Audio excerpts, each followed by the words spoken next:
किसी ने बड़ी कमाल की बात कही है कि नाराज ना होना कभी ये सोचकर कि काम मेरा और नाम किसी और का हो रहा है। घी और रुई सदियों से जलते आ रहे हैं और लोग कहते हैं कि दिया जल रहा है। मैं हूं आरजे कार्तिक। एक छोटी सी कहानी है। और ऐसी वीडियोस देखने के लिए सब्सक्राइब करें माय एफएम का यूट्यूब चैनल और दबाएं बेल आइकॉन। कहानी जिसने मुझे भेजी है वो लिखते हैं कि जब वो इंजीनियरिंग कॉलेज में पढ़ाई कर रहे थे तो जब उनका एडमिशन हुआ उस वक्त उनके फादर गवर्नमेंट जॉब में थे, मदर गवर्नमेंट जॉब में थी, घर में पैसे की कोई कमी नहीं थी और शायद इसी बात ने उन्हें मौज मस्ती में ज़्यादा बिजी कर दिया था। पार्टी ज़्यादा करते थे, दोस्तों के साथ घूमने बाहर जाते थे और जब इंजीनियरिंग कॉलेज में एडमिशन हो गया, घर से दूर आ गए, हॉस्टल में रहने लगे तो लाइफ बहुत ज़्यादा बदल गई। बहुत ज़्यादा पार्टी होने लगी, बहुत ज़्यादा मौज मस्ती होने लगी। पढ़ाई पर से सारा ध्यान हट गया।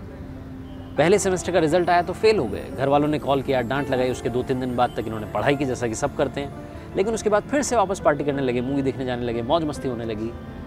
एक दिन लेट नाइट मूवी देख करके 12:30 बजे फ्री हुए। मॉल से बाहर निकले तो कैब नहीं मिल रही थी, कैब सर्च कर रहे थे, ऑटो नहीं मिल रहा था, समझ नहीं आ रहा था कि हॉस्टल कैसे जाएं, 7-8 किलोमीटर दूर था। फाइनली एक ऑटो वाला आया तो मोलभाव होने लगा। उसने कहा कि 400 रुपये, इन्होंने कहा भैया 300 रुपये। फाइनली डील डन हुई 300 रुपये में। ऑटो में बैठे, साथ में 2-3 दोस्त और थे। ऑटो वाले से बात होने लगी कि भैया ऑटो क्यों नहीं मिल रहे हैं, क्या चक्कर है, ऑटो इतने कम क्यों रहते हैं रात में। तो उसने बताया कि रात में सब लोग आराम करना पसंद करते हैं।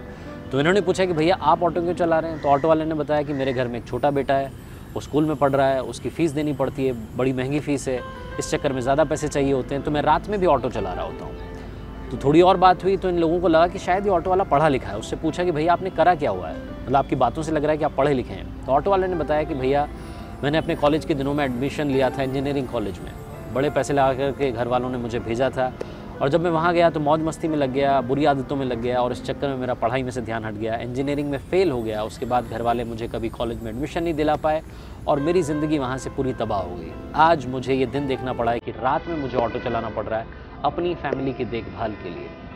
वो बात सुनने के बाद सारे दोस्तों की हवा टाइट हो गई। उस दिन के बाद से सारे दोस्तों की और जिसने कहानी लिखी है उनकी ज़िंदगी बदल गई। सब लोग डिसिप्लिन फॉलो करने लगे, फोकस उनका पढ़ाई पर आ गया, वहाँ से पास हुए। उसके बाद में आज लाइफ में सब सक्सेसफुल हैं। ये छोटी सी कहानी सिखाती है कि ज़िंदगी में फोकस बहुत बड़ी चीज़ है। जब तक आप फोकस रखेंगे आप आगे बढ़ते जाएंगे। अगर आप आज वाले काम को कल पर टालते रहेंगे तो आपका आने वाला कल कभी सुंदर नहीं हो पाएगा। अगर आप जिम जाने का सोचते हैं, जनवरी में सोचा था, फरवरी में जाऊँगा, मार्च में जाऊँगा, पूरा साल निकल आता है, हम दिसंबर में आ जाते हैं और फिर से हम सोचते हैं कि शायद हम अगले साल जनवरी में जिम जाएंगे। जो डिसाइड कर लिया उसे आज कीजिए, फोकस के साथ कर दिखाओ कुछ ऐसा कि दुनिया करना चाहे आपके जैसा। ऐसे ही वीडियोस देखने के लिए सब्सक्राइब करें माय एफएम का ऑफिशियल यूट्यूब चैनल। याद रखिए अगर आप कुछ अच्छा सुन रहे हैं तो माय एफएम सुन रहे हैं। चलो आज कुछ अच्छा सुनते हैं।